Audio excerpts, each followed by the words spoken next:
नमस्कार मित्रांनो, एपी मराठी स्टोरीमध्ये तुमचं स्वागत आहे.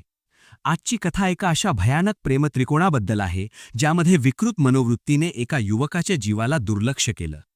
ही सत्य घटना उत्तर प्रदेशातील मुझफ्फरनगर जिल्ह्यात घडली. इथं प्रेम हे शब्द विकृतीच्या भोवताली गुंडाळलं गेलं आणि त्यातून एक क्रूर हत्या घडवून आणली गेली. ही सुरुवात आहे दोन प्रेमी आणि एका महिलेची, जिच्यामुळे एका तरुणाचं संपूर्ण जीवन अंधारात बुडालं. मुझफ्फरनगर जिल्ह्यातील हरिनगर परिसरात राहणारा संजीव उर्फ जीवन हा एक 30 वर्षीय तरुण होता. तो एक मेहनती प्रॉपर्टी डीलर होता आणि त्याचं जीवन साधं सरळ चाललेलं होतं. पण त्याच्या जीवनाच्या मध्यभागी होती सोनिया. संजीव आणि सोनिया यांचे प्रेमसंबंध गेली 12 वर्षे चालत होते.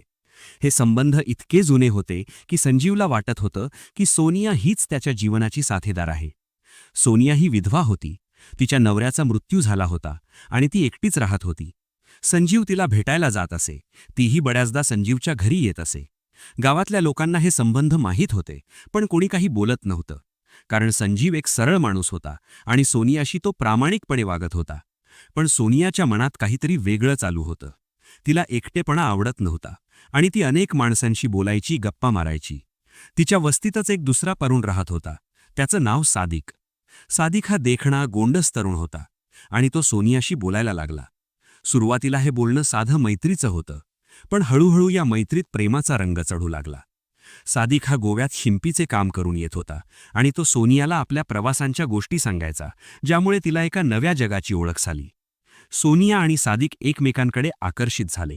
सोनियाला वाटलं की सादिक हा संजीवपेक्षा जास्त मस्त आहे, जास्त मॉडर्न आहे. तो तिला गाणी ऐकवत असे, नवीन कपड्यांची डिझाईन दाखवत असे. संजीव तर फक्त तिच्याबरोबर बसून गप्पा मारायचा. सोनियाचं मन सादिककडे झुकत गेलं आणि तिने सादिकशी देखील जवळीक करून घेतली. आता सोनियाच्या जीवनात दोन प्रेमी होते. एक संजीव, जो 12 वर्षांचा जुना प्रेमी होता, आणि दुसरा सादिक, जो नवीन रोमांटिक प्रेमी होता. सोनियाला ही परिस्थिती आवडत होती. तिला दोघांचं लक्ष मिळत होतं. पण ही गोष्ट फार दिवस टिकली नाही. संजीवला कळलं की सोनिया सादिकशी बोलतीये, त्याच्याबरोबर फिरतीये. संजीव रागावला. त्याने सोनियाला विचारलं, तू माझ्याशी प्रेम करतेस की त्याच्याशी? सोनिया म्हणाली, तू काय म्हणतोयस? सादिक फक्त मित्र आहे. पण संजीव विश्वास घेणार नव्हता. त्याने सोनियाला सादिकशी संबंध तोडायला सांगितलं. सोनियाने मान्य केलं, पण तिने सादिकशी संबंध तोडले नाहीत. ती गुपचूप सादिकला भेटत राहिली. संजीवने एकदा सोनिया आणि सादिक एकत्र बसलेले पाहिले, तेव्हा त्याचा संताप शिगेला पोहोचला. त्याने सादिकला धमकावलं, माझ्या बायकोशी दूर राहा. सादिक हा तापट स्वभावाचा तरुण होता. त्याला संजीवचा हस्तक्षेप आवडला नाही.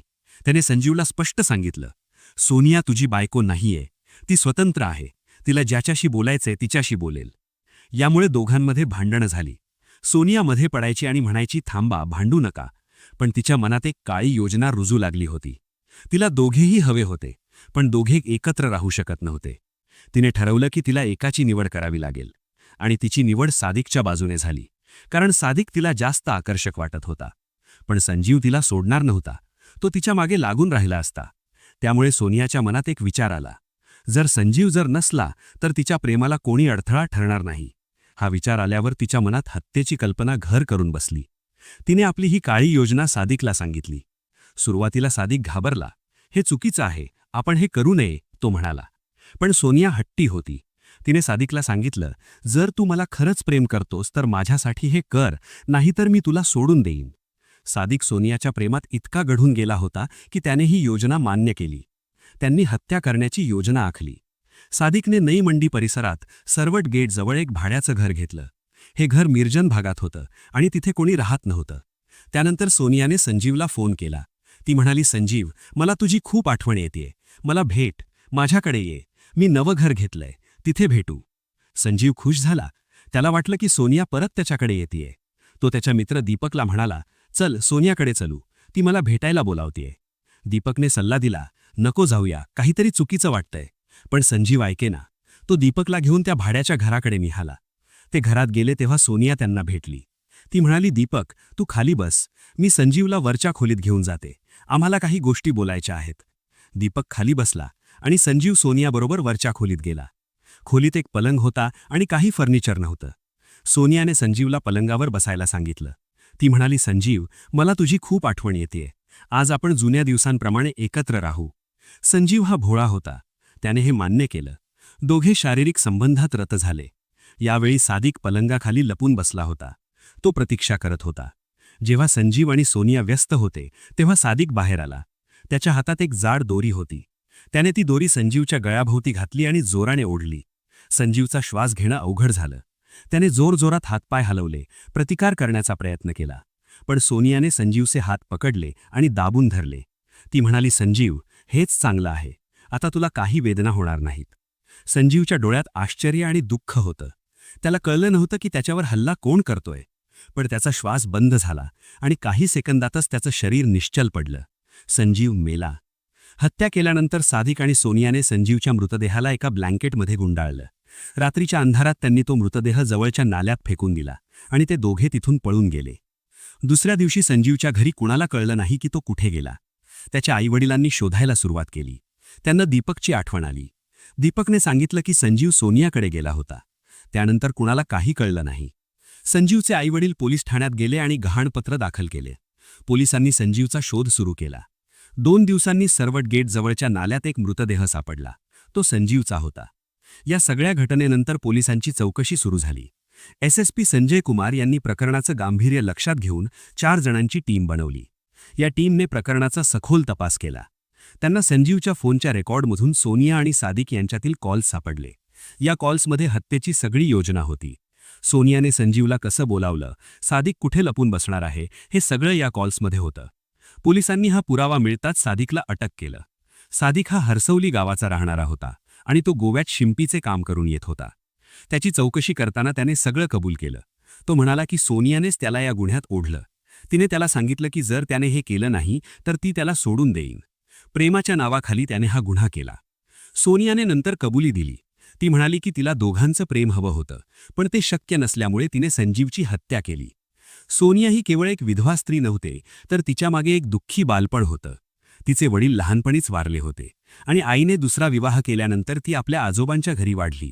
त्यामुळे तिला प्रेमाची, लक्ष्याची तीव्र ओढ निर्माण झाली होती. संजीवने भेटल्यावर तिला वाटलं की आता तिला प्रेम मिळालेलं आहे. पण संजीव एक सरळ, पारंपरिक माणूस होता. तो तिच्याशी प्रेम करत होता, पण तो तिला तिच्या इच्छेनुसार सगळी स्वातंत्र्य देत नव्हता. सादिक हा त्याच्या उलट होता. तो तिला स्वातंत्र्य देत होता, तिच्या इच्छा पूर्ण करत होता. यामुळे तिचं मन सादिककडे झुकलं. पण तिला संजीवचं प्रेम, तिची काळजीही हवी होती. ती दोघांना सोबत ठेवू इच्छित होती, पण हे शक्य नव्हतं. मग तिच्या मनात ही काळी योजना आली. या प्रकरणामुळे संजीवचं कुटुंब कोसळून पडलं. त्याचे आईवडील मुलाच्या मृत्यूमुळे खूप दुःखी झाले. त्यांना कधीच असं वाटलं नव्हतं की त्यांच्या मुलाची हत्या होईल. सोनिया आणि सादिक आता आयुष्याची शिक्षा झाली आहे आणि ते तुरुंगात आहेत. मित्रांनो, ही कथा ऐकून तुम्हाला काय वाटतं? प्रेम नावाच्या भावनेचा अशा विकृत स्वरूपात वापर करणं हे मानवतेविरुद्धचा गुन्हा आहे. स्वार्थ आणि विकृत इच्छांसाठी एखाद्या निरपराध व्यक्तीचा जीव घेणं यापेक्षा दुसरं महापाप काय आहे? सोनियाच्या मनात जर खरं प्रेम असतं तर तिने एकाची निवड केली असती आणि दुसऱ्याला सोडून दिलं असतं. पण तिने प्रेमाच्या नावाखाली एक क्रूर हत्या केली. यातूनच एक गोष्ट सिद्ध होते की काही लोकांसाठी प्रेम ही फक्त एक भावना नसून ती एक विकृती आहे. अशाच सत्य घटना, समाजातील वेगवेगळ्या प्रश्नांवर प्रकाश टाकणाऱ्या कथा तुमच्यापर्यंत पोहोचवण्याचा मी प्रयत्न करत राहीन. पुढच्या व्हिडिओमध्ये आणखी एक धक्कादायक सत्य घटना घेऊन येईन. तुमचे विचार कमेंटमध्ये नक्की कळवा. जर तुम्हाला अशाच धक्कादायक सत्यकथा ऐकायच्या असतील तर चॅनल सबस्क्राईब करायला विसरू नका आणि बेल आयकॉन दाबा, जेणेकरून प्रत्येक नवीन व्हिडिओची नोटिफिकेशन तुम्हाला मिळेल. तोपर्यंत काळजी घ्या, सुरक्षित रहा. धन्यवाद. जय हिंद.